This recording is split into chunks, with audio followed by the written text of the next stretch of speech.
Shenge Mthia nabalali bokhozi siyabonga kakhulu umusa ukungena kulonyaka. Yey nathi sisho njalo nje njengoba sincokola nje kodwa ngempela sikubongele kakhulu mase sizwe ukuthi umfana wakhona esifundazweni uyakwazi ukuhamba kwamanye amazwe ayosimela lesikudla lapha Bukunjalo siyabonga lesikudla noma ngithula awu Ngihlebe lesikudla noma ngithula Mthia ngazi ngithini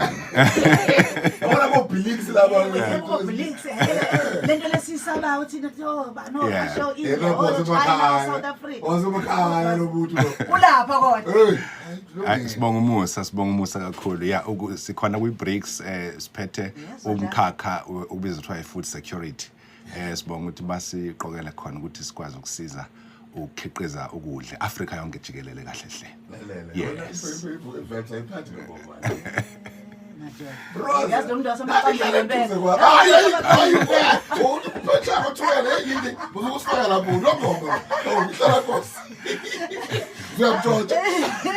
hayi yazi ukuthi ngithethelani kodwa ngekulungile akasibone la sibuke kakhulukazi nje sibheke u2025 eGugulethu Mfakaxaba noNkosi kwezomnotho sike sabona neinflation yehla kakhulu ngonyaka odlule ngiyakhumbula ukukhuluma kakhulu ngalezo zinto kanye neproducer price kanjalo neconsumer price indexes okuyikalo la zezomnotho obuye ukhulume ngazo sifundisa ukuthi hayi uma sengikhuluma kanjalo Mrozo sengikhuluma ngezikalo zezomnotho ukuthi uyebonakala kanjani uyehla uyanyuka uyaphazamiseka uyaguqa kwenzakalana awuthi usichazela kafushane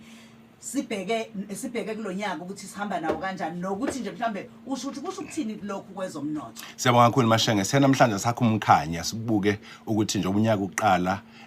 kuzohamba kanjani kwezomnotho eNingizimu Afrika sibuka izinto nje singasho sithi mhlambe ezinkulu ekumele ukuthi njengabalali bokhozi nathi siyibheke sibone futhi ukuthi singayibandakanya kanjani nazo sibe sibheka futhi uhlelo oluhambisana nocwaningo lwezinto nje ezenzekalayo research and development ukuze sibeke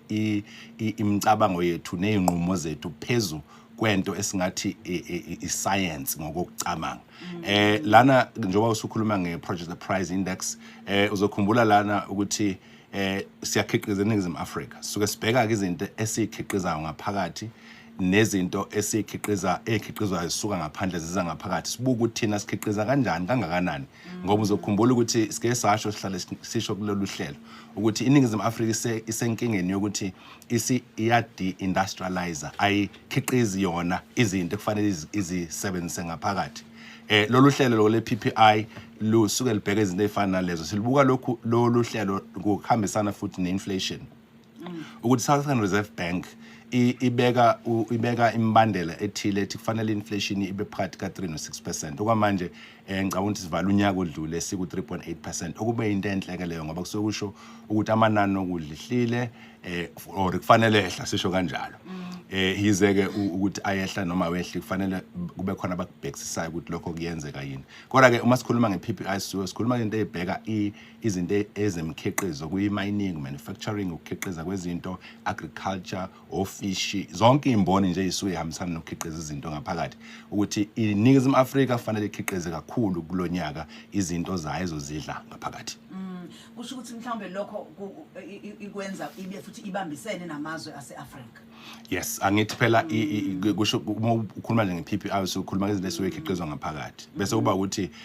lonke izwe lisuke linalo uhlelo lokubambisana namanye amazwe ama-bilateral trades agreement angeke sikwazi thina sisodwa ukuziphilela nje sodwana ngoba siyadingana emhlabeni wonke ngoba khona kwelinye izwe benza khona kangcono kunathi kwezinye zezimboni so kodwa kumele siqikele ukuthi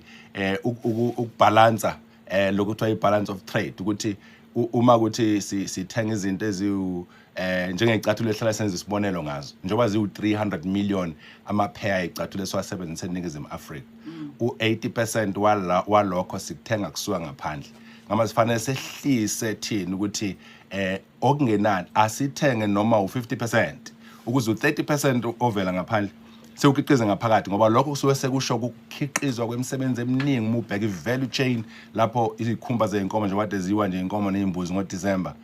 zilele emakhaya ayisetshenziswa kufaka ngabe khona ama-tanneries lapho kushukwa khona ikhumba ngenza isibonelo saleyo mboni ngoba kulula ukuthi abantu bayiqonde ukuthi